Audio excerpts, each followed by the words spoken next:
Allah yang wajib dihormati, Allah yang harus nomor satu di hati kita.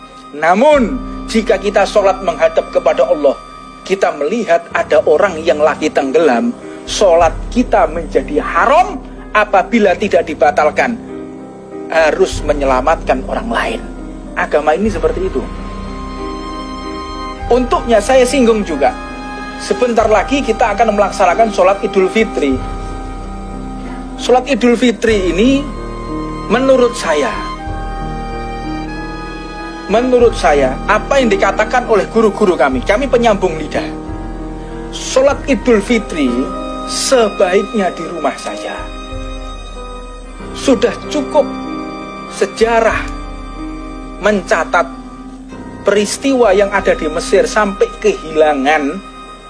kehilangan setengah dari warganya. 2,5 juta orang mati karena wabah.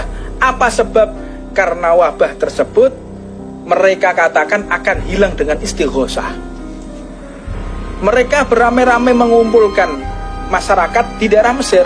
Pernah kejadian, mereka mengumpulkan masyarakat dengan jumlah yang sangat besar, berdoa kepada Allah, menggelar tabligh akbar, membaca Khatmul Bukhari, membaca hadis Rasulullah. Apa yang mereka lakukan? Baca hadis dengan bersuci, berdoa kepada Allah, bermunajat.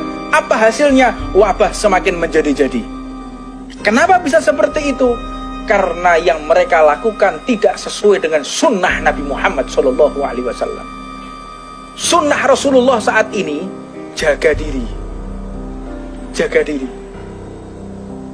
bersihkan diri. Jangan banyak-banyak kita kumpul orang, social distancing. Ini sunnahnya seperti itu. Bukan saat ini sunnah sholat id, bukan. Sunnahnya saat ini menjaga. Jangan sampai yang namanya wabah ini semakin besar, karena banyaknya perkumpulan yang tidak harus dilakukan. Ini bukan wajib kok. Lalu bagaimana solusinya? Kita tidak ke masjid. Kita kan ingin i'tikaf. Kita kan kepingin atahiyatul masjid. Kan kepingin kita atahiyatul masjid. Tapi kita nggak bisa ke masjid. Gampang, buatlah masjid di tengah rumah kita. Bagaimana caranya? Gelar sejadah. Sejadah kita gelar tengah rumah kita. Atau tempat yang sekiranya tidak mengganggu orang lewat. Gelar sejadah tengah rumah kita.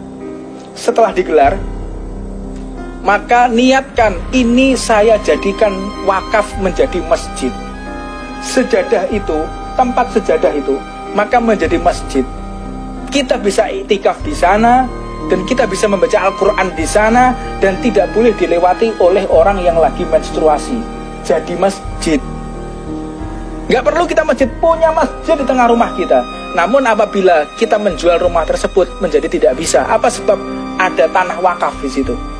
Menjadi masjid.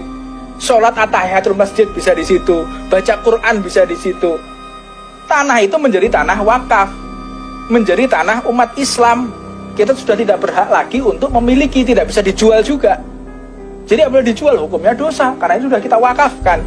Tapi itu solusi bagi orang-orang yang sudah memiliki keyakinan kuat. Dia ingin sholat di masjid, dia ingin menjadikan ingin mendapatkan pahala iktikaf. Jadikan rumah kita satu petak. Ya Allah, saya niatkan, saya wakafkan tanah sebelah sini. Ini jadi masjid sudah. Gak perlu kita ke masjid. Untuk tidak kehilangan fadilah, kita berangkat ke masjid. Dari kamar menuju ke masjid sudah dihitung, perjalanan menuju ke masjid sudah fadilah. Seperti itu. Agama ini punya solusi semua. Agama ini tidak ada pertanyaan yang buntu. Dalam Islam itu tidak ada. Semua pertanyaan kehidupan kita, mulai kita lahir sampai masuk ke liang lahat, itu semua diatur. Bagaimana cara kita masuk ke masjid, bagaimana kita masuk ke toilet, mohon maaf. Sampai bagaimana cara membersihkan tempat keluarnya kotoran itu diajarkan oleh Rasulullah. Dengan jari yang mana, gerakannya bagaimana supaya bersih, tidak ada sisa kotoran di pantat kita. Itu diajarkan oleh Rasulullah. Komplit agama ini. Agama ini bukan agama sembarangan yang tidak ada solusi, yang kita kadang-kadang berstatement sesuai dengan hawa nafsu. Kita harus melaksanakan tabligh akbar. Jangan mau dibohongi. Ini gerakan komunis. Ini gerakan para musuh Allah. Ini gerakan liberal sehingga mengosongkan masjid. Loh, itu sunahnya seperti itu. Namun kita memiliki kekecewaan. Ya, apa sebab kita para kiai, para ulama, para habaib diminta untuk umat ini tidak berkumpul pengajian, tidak berkumpul untuk melaksanakan sholat id. Tapi ya mohon dong pemerintah juga menertibkan mal-mal yang masih buka, tempat-tempat pasar yang masih buka, tempat-tempat perdagangan, tempat-tempat nongkrong, kafe dan lain sebagainya. Ya mohon ya ditertibkan, jangan cuma dikasih jam.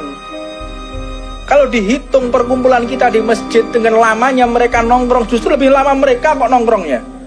Sholat Jumat itu berapa lama sih? Sholat Idul Fitri itu berapa lama sih? Sebentar dibandingkan mereka pegang HP nongkrong rame-rame, lebih lama mana? Apalagi kalau ada wifi-nya tambah lama lagi. Apalagi pasangan muda-mudi lebih lama lagi. Apalagi tempat-tempat yang menyediakan baju baru dan lain sebagainya, mereka lebih berjubal di situ. Jadi kalau kita para ulama, para kiai, para habaib diminta untuk mengatur para santri, para umat untuk sholat di masjid, itu ditinggalkan sementara demi wabah ini. Sholat di rumah Idul Fitri kami terima. Kami siap menerima saran pemerintah untuk menyarankan umat agar tidak sholat Idul Fitri. Namun pemerintah pun harus tertib, menertibkan mal, menertibkan pasar, sehingga tidak ada ketimpangan sosial, sehingga tidak ada ketimpangan pemahaman. Kalau ketimpangan pemahaman seperti ini ya aneh toh.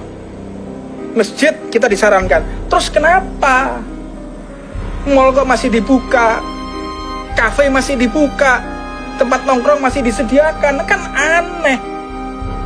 Kemarin kami di Bandung, jalan-jalan ditutup, social distancing, tapi di tempat yang kosong tersebut tidak, mobil tidak boleh lewat. Anak muda-mudi memanfaatkan, jumlahnya ratusan, mereka kumpul di situ. Ini kan gak masuk akal yang seperti ini.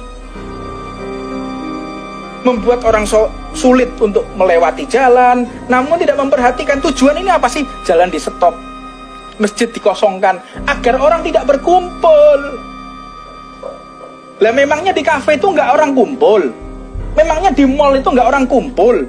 Di pasar itu nggak orang kumpul? Kumpul kok mereka. Kenapa yang mereka seperti itu tidak ada himbauan, hanya dikasih jam?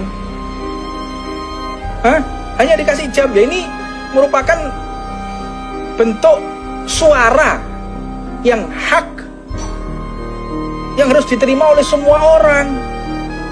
Nah ini penting ya, dipahami oleh semua orang bahwa apa yang kita lakukan ini bentuk pencegahan. Penentu nasib bangsa Indonesia 10 hari ke depan ini. Penentu 10 hari ke depan ini. Kalau 10 hari mereka tetap melaksanakan mudik, tetap melaksanakan pulang kampung, tidak social distancing, pegangi mohon saya, lihat akan meledak wabah ini, masuk ke rumah semua orang, akan menampar semua pipi semua orang. Lihat aja.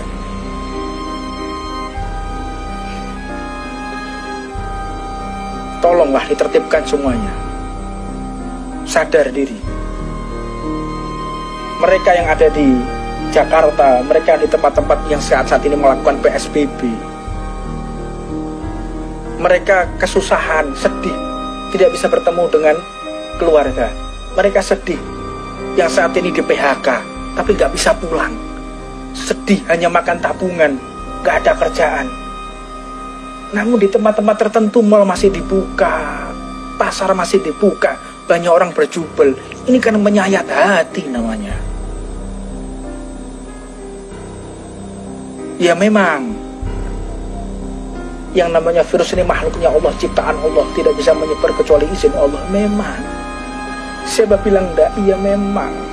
Ini seleksi alam ya. Ini seleksi alam fi akhir sa'ah. Ini seleksi alam.